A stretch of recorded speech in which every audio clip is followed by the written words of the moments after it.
नमस्कार दोस्तों, आप सभी का स्वागत है मेरे इस वीडियो में।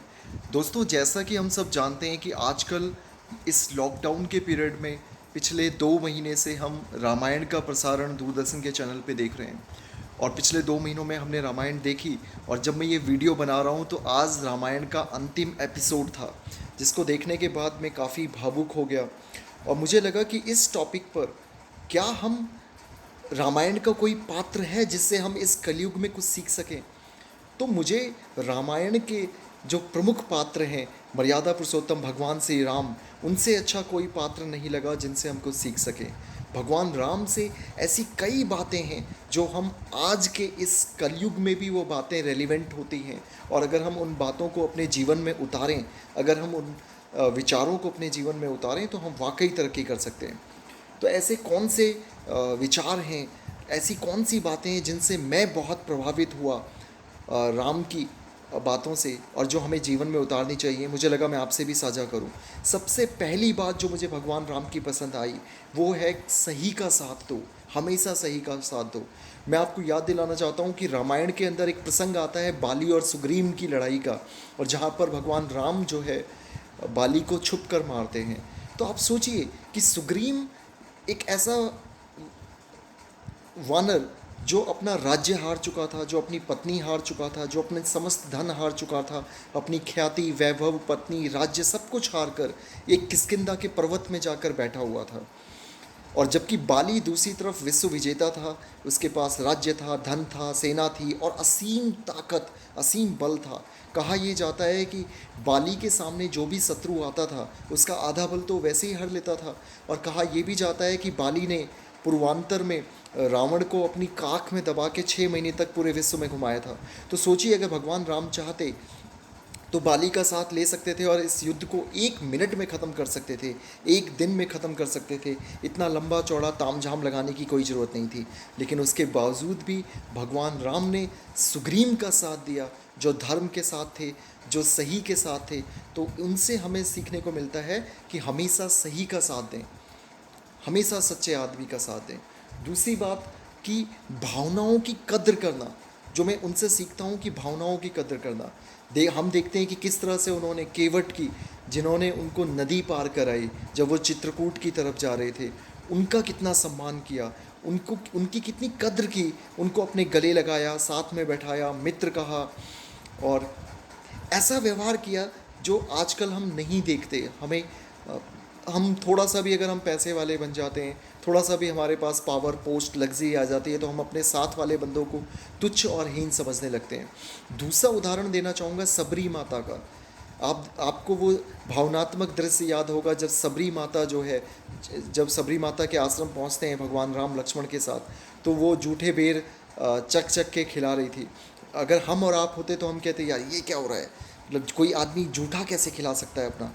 लेकिन भगवान राम ने उसके पीछे सबरी की भावनाओं को समझा कि ये अति प्रेम में, कि कहीं ऐसा ना हो कि प्रभु को खट्टे बेर खाने पड़े, तो वो पहले खुद टेस्ट कर रही हैं फिर खिला रही हैं। और देखिए उन्होंने कितने प्रेम से, कितने प्यार से, कितने चाव से उनके बेर खाए।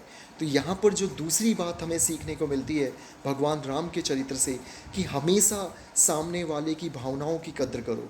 सामने चाहे फिर वो कितना ही छोटा व्यक्ति क्यों ना हो, पद में, पोस्ट में, आयु में, इज्जत में, उनकी कद्र करो। तीसरा, एक जो सबसे बड़ी चीज़ भगवान राम के कैरेक्टर से सीखने को मिलती है, अपने से बड़ों का आदर करना। चाहे वो आयु में बड़े हों, चाहे वो पद में बड़े हों, चाहे वो ज्ञान में बड़े हों, चाहे वो शिक्षा में बड़े हों, चाहे वो त्याग में बड़े हों, अपनों से बड़ों का। आप सोचिए हम में से कितने लोग हैं जो पिता के कहने पे वनवास जाने के लिए तैयार हो जाएंगे। भगवान राम का कहाँ राज्यभिषेक होने वाला था, और कहाँ वो सिर्फ अपने पिता के कहने पर 1 मिनट में तैयार हो गए वन जाने के लिए, बिना कुछ सोचे समझे। तो सोचिए, इससे पता लगता है कि उनके अंदर जो है कितनी एक बड़ों के प्रति कितना रिगार्ड था, बड़ों के प्रति कितना आदर था, कि उन्होंने बिना अपने फ्यूचर को देखे हुए, अपने बिना भविष्य को देखे हुए, राजपाट, धन, वैभव, लोभ को देखे हुए पिता की बात मानी और जीवन पर्यंत उस पर अड़े रहे। जब भरत सेना लेके जाते हैं, भरत कहते हैं कि नहीं अब आप वापस चलो, अब तो पिताजी रहे भी नहीं जिन्होंने आपको ये बोला था, तब भी वो मृत्यु के पश्चात भी वो पिता की बातों को पूरा निभाते हैं, और 14 साल तक वो वन में रहने के बाद वापस आते हैं। तो ये एक ऐसा कैरेक्टर है जो बहुत इंस्पायर करता है हम सबको। और अगर हम इन सब चीज़ों को अपने जीवन में उतारें इस कलयुग में भी, तो आप यकीन कीजिए कि हमारे जीवन जो है बहुत सुंदर बन जाएगा। उसके अलावा एक जो चीज़ बहुत इम्प्रेस करती है भगवान राम की, कि शत्रु को भी सम्मान देना।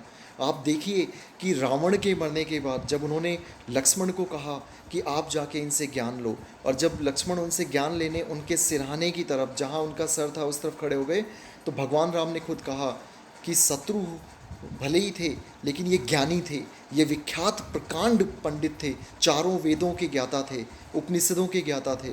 आप जाके इनसे धर्म और राजनीति पे ज्ञान लो, और जब ज्ञान किसी से लेना होता है तो उसके चरणों में जाके रहना होता है। यहाँ तक कि जब राक्षस लाखों राक्षस जो युद्ध में मारे गए थे, जब उनको बोला गया कि इनको कहीं दफना देते हैं या कहीं इनको फेंक देते हैं इनकी लाश को, तो उसके बावजूद भी भगवान राम ने कहा कि जिस तरह हमारी सेना के लोगों को अंतिम संस्कार किया जाएगा, उसी तरह इन राक्षसों का भी अंतिम संस्कार पूरी राजकीय सम्मान के साथ, पूरे विधि विधान के साथ होना चाहिए।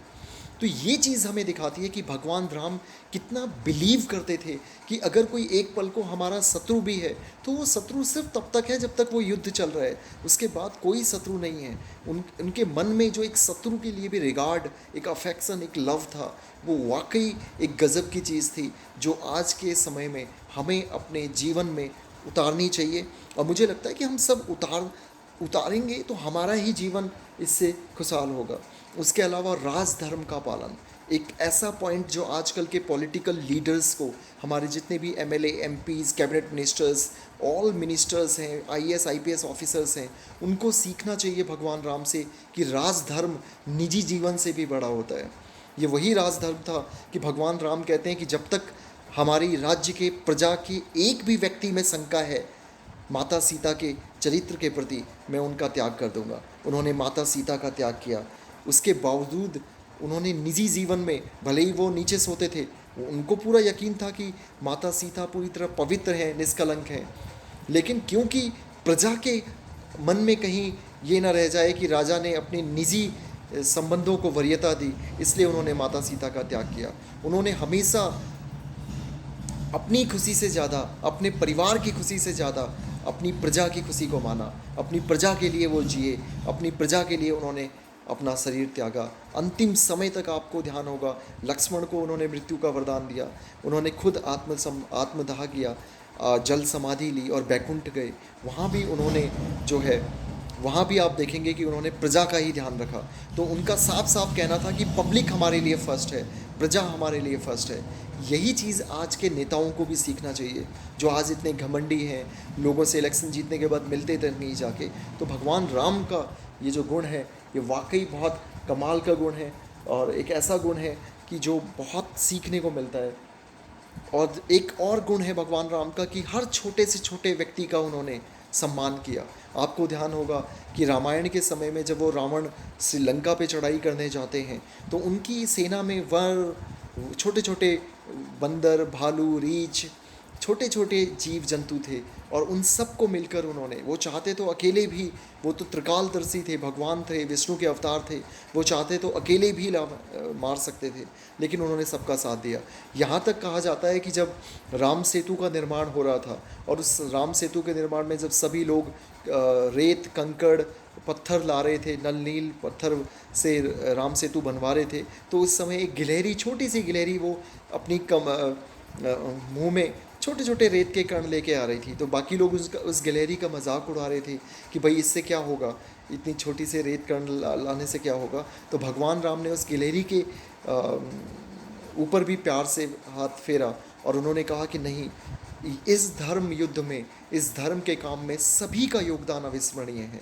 तो ये सारे कैरेक्टर सिखाते हैं कि इंसान के अंदर, हर मनुष्य को अपने जीवन में हर छोटे छोटे व्यक्ति का भी सम्मान करना चाहिए, कब कौन कहाँ काम आ जाए। तो ऐसी कई अनगिनत चीज़ें हैं, चाहे वो स्टेट को चलाना हो, राज्य को चलाना हो, चाहे वो टैक्स की बात हो।